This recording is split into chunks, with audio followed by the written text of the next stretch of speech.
ஞானானந்தமயம் தேவம் நிர்மலஸ்படிகாகிருதியும் ஆதாரம் சர்வ வித்யானாம் ஹயக்ரீவம் பாஸ்வகே. நேயர்கள் அனைவருக்கும் அஸ்ட்ரோ கேஎஸ் ஐயங்காரின் பணிவான நமஸ்காரங்கள். அஸ்ட்ரோ டிவி நேயர்களுக்கு அஸ்ட்ரோ கேஎஸ் ஐயங்காரின் பணிவான நமஸ்காரங்கள். வார பலன் 6/5/2024 12/5/2024 வரை உண்டான வாரத்திற்கு மேஷம் முதல் மீனம் வரை இந்த வாரம் என்ன பலன் அப்படின்றத பார்க்கலாம். முதல்ல இந்த வாரத்தினுடைய கோல்சாரம் என்ன அப்படின்றத பார்ப்போம். அதற்கு பிறகு இந்த வாரத்தில் வரக்கூடிய விசேஷ நாட்கள் என்ன அப்படின்றத பார்ப்போம். அதற்கு பிறகு இந்த வாரத்தில் எந்தெந்த ராசிக்காரர்களுக்கு சந்திராஷ்டமம் இருக்குன்றதை பார்க்கலாம். இந்த வாரத்தினுடைய கோல்சாரம்னு எடுத்தோம்னா காலபுருஷ தத்துவத்தின் முதல் ராசியான மேஷ ராசியில் சூரிய பகவான், சுக்கிரன் மற்றும் புதன் 3 கிரகங்கள் இருக்குது. ரிஷபராசியில் குரு பகவான், கன்னியில் கேது பகவான், கும்பத்தில் சனி பகவான், மீனத்தில் ராகுவும் செவ்வாயும். சந்திர பகவான் இந்த வாரத்தில் மீன ராசி ரேவதி நட்சத்திரத்திலிருந்து மிதுன ராசி புனர்பூச நட்சத்திரம் வரலும் போகிறார். இந்த வாரத்தில் பார்த்தேனால் மேஷம், அதாவது மீனம், மேஷம், ரிஷபம், மிதுனம் இந்த 4 ராசிகளை கடந்து போகிறார். இந்த வாரத்தில் வரக்கூடிய விசேஷ நாட்கள்னு பார்க்கும்பொழுது 6ஆம் தேதி அன்னைக்கு எடுத்தேடையானால் 6ஆம் தேதி அன்னைக்கு இந்த வாரத்தில் ரமண மகரிஷியினுடைய ஆராதனை, ரமண ஆசிரமம் திருவண்ணாமலையில் மிகவும் பிரசித்தி. அங்கே அவருடைய ஆராதனை நடக்கிறது. 8ஆம் தேதி அன்னைக்கு அமாவாசை, சித்திரை அமாவாசை. 10ஆம் தேதி அன்னைக்கு பார்த்தேன்னா இந்த வருஷத்தினுடைய அக்ஷய திருத்தியை அப்படின்னு சொல்லக்கூடிய வளரும் நாளில், வளர்பிறையில் வரக்கூடிய 3ஆம் நாள், சித்திரை மாதத்தில் வளர்பிறையில் வரக்கூடிய 3ஆம் நாள் அக்ஷய திருத்தியைன்னு கொண்டாடுறோம். இந்த அக்ஷய திருத்தியை பொறுத்தவரையிலும் பார்த்தோம்னா 10ஆம் தேதி அன்னைக்கு வருது. 10/5/2024 இந்த வாட்டி வெள்ளிக்கிழமையில் வருது. 10ஆம் தேதி அன்னைக்கு அக்ஷய திருத்தியை. எது வாங்கினாலும் வளரும், தானம் கொடுத்தாலும் வளரும், அதனுடைய புண்ணியங்கள் மிகவும் அதிகமாகும்னு சொல்லக்கூடியது. இந்த அக்ஷய திருத்தியில் நிறைய விஷயங்கள் சொல்கிறாங்க. அதாவது தங்கம் வாங்குறாங்க நிறைய பேர், அதாவது பைசா வச்சுன்னு இருக்கவா. பொதுவாகவே ஒரு என்ன சொல்கிறது, துவரம்பருப்பு, அரிசி, வெல்லம் இந்த 3 விஷயங்கள் வாங்கினோம்னாலே ரொம்பவும் நல்லது. வீட்டுக்கு சுபிக்ஷம் ஏற்படும். எந்த ஒரு விஷயத்திற்கும், அதாவது உணவுக்கு தட்டுப்பாடோ பொருளுக்கு தட்டுப்பாடோ அந்த வீட்டில் இருக்காது. அதனால் புதிய விஷயங்கள் வாங்கணும், சாப்பிடக்கூடிய விஷயங்களாகவும் இருக்கணும். அடுத்தவர்களுக்கு தானம் செய்கிறது மூலியமாக உங்களுக்கு தானத்தினுடைய அதாவது புண்ணியங்கள் அதிகமாக பெருகக்கூடிய காலகட்டம். இதில் கங்கா நம்முடைய பாரதத்துக்கு பூமிக்கு வந்ததாக சொல்லக்கூடிய நாள் இது. அக்ஷய திருத்தியில் பார்த்தோம்னா அக்ஷய பாத்திரம் கிடைச்சதாக சொல்லக்கூடிய காலகட்டம். அந்த பஞ்சபாண்டவர்கள் அவர்களுக்கு அக்ஷய பாத்திரம் கிடைச்ச காலகட்டமாக இருக்குது. அதை தவிர இந்த சிலப்பதிகாரம் மணிமேகலைக்கு அக்ஷய பாத்திரம் கிடைத்த நாளாக, கொடுத்த நாளாக இந்த காலகட்டத்தில் சொல்கிறான். அதனால் அக்ஷய திருத்தியை மிகவும் பிரசித்தி விசேஷம். இந்த அக்ஷய திருத்தியில் எந்த ஒரு புதுசு வாங்கினாலும் அடுத்தவர்களுக்கு தான தர்மம் செய்தாலும் மிகவும் ஏற்றமாக இருக்கும். இந்த வாரத்தில் ராமானுஜர் ஜெயந்தி, திருவாதிரை நட்சத்திரம், சித்திரையில் வரக்கூடிய ஆதிரை நட்சத்திரம். இந்த வாரம் 12ஆம் தேதி அன்னைக்கு திருவாதிரை. ஸ்ரீபெரும்புதூரில் மிகப்பெரிய ஏற்றத்தோடு இருக்கும். அவர் பிறந்த ஊர் வேறு. அதனால் ஏற்கனவே 1000 ஆண்டுகள்லாம் கடந்து அவருடைய புகழ் போயின்னு இருக்கு.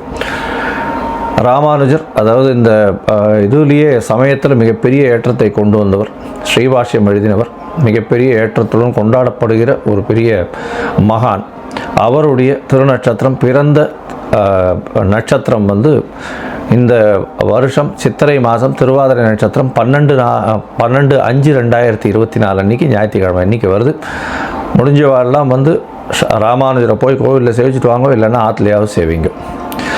இந்த வாரத்தில் வரக்கூடிய சந்திராஷ்டம நாட்கள் யார் யாருக்குன்னு பார்த்தாலேயானால் சிம்மம், கன்னி, துலாம், விருச்சிகம் இந்த ராசிக்காரர்களுக்கு சந்திராஷ்டமம்னா உங்களுடைய பிறந்த ராசியில், அதாவது ராசியில் இருக்கக்கூடிய சந்திரனிலிருந்து இன்றைய கோச்சார நிலைமையில் இருக்கக்கூடிய சந்திரன் 8ஆம் இடத்துல மறைந்து இருக்கக்கூடிய காலகட்டத்தை சந்திராஷ்டமம்னு சொல்கிறோம். சந்திராஷ்டமம்ன்றதுனால என்ன ஆகும்னா மதிகாரகன் சந்திரன், அதனால் மதி மயங்கக்கூடும், தவறான முடிவுகள் எடுக்கக்கூடும்.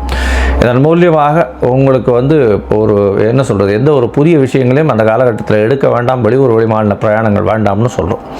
ஒருவேளை நீங்கள் செய்ய வேண்டிய கட்டாயத்தில் இருந்தீர்களே ஆனால் அருகில் இருக்கக்கூடிய கோவிலில் உங்களால் முடிஞ்ச அளவுக்கு பால் ஒரு 1/2 டம்ளரோ ஒரு 3/4 டம்ளரோ பால் கொடுத்துட்டு போகிறதன் மூலியமாக சந்திர பகவானுக்கு உண்டான பரிகாரமாக சொல்லக்கூடியது. அதனால் சந்திராஷ்டமத்தின் தாக்கம் நிச்சயமாக குறையும் அப்படின்றத சொல்கிறோம். சரி, இப்போது மேஷம் முதல் மீனம் வரை ஒரு ராசிக்கா இந்த வாரம் 6/5/2024 12/5/2024 வரலாம் எப்படி இருக்குன்னு பார்ப்போம். அதுக்கு முன்னாடி என்னுடைய மொபைல் ஃபோன் கீழே ஸ்க்ராலிங்கில் போயிட்டு இருக்கோம். உங்களுக்கு அஸ்ட்ராலஜிக்கல் கன்சல்ட் தேவைப்பட்டால் எனக்கு கூப்பிடுங்க. உங்களுடைய date, time, place of birth, உங்களுடைய நேம், பேரண்ட்ஸ் நேம் அனுப்புங்க. சந்தி இருக்கான்றதை பார்க்குறேன். உங்களுடைய நட்சத்திர சந்தி, பாத சந்தி ஏதாவது இருக்கான்றதை பார்த்துட்டு ஜாதகத்தை குறிச்சிட்டு அதுக்கு அப்பாயின்மெண்ட் கொடுக்குறேன். எனக்கு உண்டான கட்டணம் என்னன்றதையும் சொல்கிறேன். அதற்கு பிறகு நம்ம அப்பாயின்மெண்ட்டில் டிஸ்கஸ் பண்ணலாம்.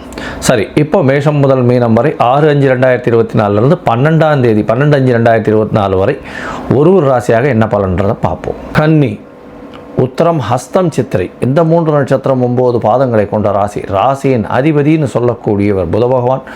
ராசிக்கு 8ஆம் இடத்தில் மறைந்திருக்கார். மறைந்த புதன் நிறைந்த கல்வியை கொடுப்பார். அதனால் கவலைப்பட தேவையில்லை. படிக்கக்கூடிய மாணவர்கள்லாம் நல்ல ஒரு ஏற்றம் இருக்கும். ஏன்னா மறைந்த இடத்தில் புதன் இருக்கிறது நல்ல ஒரு ஏற்றம். 12ஆம் அதிபதி 8ஆம் இடத்துல மறைஞ்சு போகிறார். அதாவது சூரிய பகவான் மறைந்து உச்சம் பெற்று போயிருக்கிறது பெரிய விசேஷம். இதன் மூலியமாக வெளிநாட்டுக்கு போகணும்னு நினச்சிட்டு இருக்கவாளுக்கெல்லாம் வெளிநாடு போகக்கூடிய பாக்கியம் நிச்சயமாக கிடைக்கும். புதிய வேலை கிடைக்கும். எதிரிகள் அற்ற நிலை இருக்கும். பார்ட்னர்ஷிப் பிஸ்னஸில் ஒரு பெரிய மாற்றங்கள் வரும். மறைந்த இடத்துலேருந்து பொருள் வரவு வரக்கூடிய வாய்ப்புகள் உண்டு. லேண்டு, ரியல் எஸ்டேட்டில் திடீர் பணம் வரவு வரக்கூடிய வாய்ப்புகள் நிச்சயமாக இருக்கும். எதிர்பாராத இடத்துலேருந்து உங்களுடைய ராசிக்கு 9ஆம் இடத்துல குரு பகவான் வந்ததுலேருந்து உங்களுக்கு எல்லாமே ஏற்றமான காலமாக அமைய போகிறது. குரு பகவான் 9ஆம் இடத்துல உங்களுடைய ராசியை பார்க்கறது பெரிய ஏற்றம். இதன் மூலியமாக ராசியில் கேது இருந்தாலும் உடல் நலத்தில் கொஞ்சம் பெட்டர்மெண்ட் இருக்கக்கூடிய வாய்ப்புகள் நிச்சயமாக உண்டு. சுக்கிர பகவான் 9ஆம் அதிபதி இன்னும் சொல்லக்கூடியவர் 9க்கு 12ஆம் இடத்துல போகிறதுனால கண்டிப்பாக தந்தையுடன் சிறு சிறு பிரச்சனைகள் இருக்கக்கூடிய வாய்ப்புகள் உண்டு. இந்த கன்னியாராசிக்காரர்களுக்கு பேச்சில் கொஞ்சம் ஜாகிரதையாக இருக்கிறது நல்லது. ஏன்னா 2ஆம் இடத்து அதிபதியும் 8ஆம் இடத்துல போகிறதுனால பணவரவுக்கு பஞ்சம் இருக்காது. இருந்தாலும் பேச்சில் ஜாகிரதையாக இருக்கணும். ஏன்னா பணவரவு ஏன் வரும்னு சொல்லணும்னா 8ஆம் இடத்துலேருந்து சுக்கிர பகவானே தன் வீட்டை பார்க்கறது பெரிய விசேஷம்.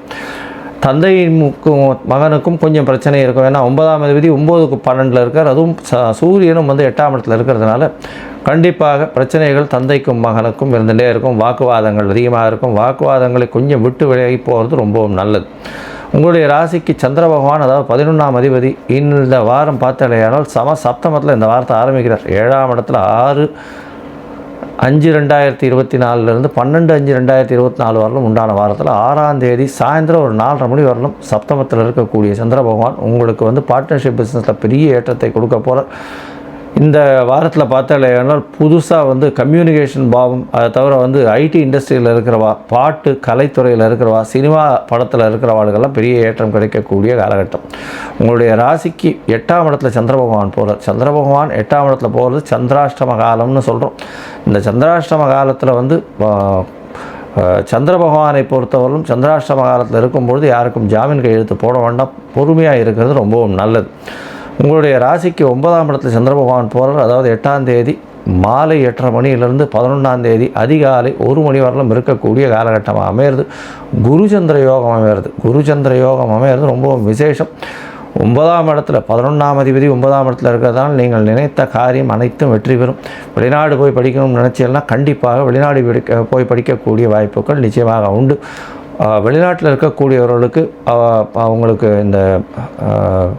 இது பர்மனண்ட் ரெசிடென்ட்ஷிப்பு, பிஆர் வரக்கூடிய வாய்ப்புகள் இந்த வாரத்தில் நிச்சயமாக கிடைக்கும்.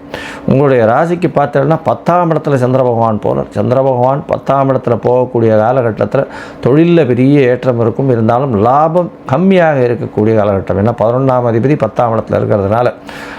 இதை தவிர 10ஆம் இடத்தில் சந்திர பகவான் 11ஆம் தேதியிலிருந்து 13ஆம் தேதி காலை ஒரு 8:30 மணி வரலும் இருக்கக்கூடிய காலகட்டம். தொழிலில் நல்ல ஒரு ஏற்றம் இருக்கும். ஆனால் தொழிலில் இன்வெஸ்ட்மெண்ட் அதிகமாக போட வேண்டிய காலகட்டமாக வரும்.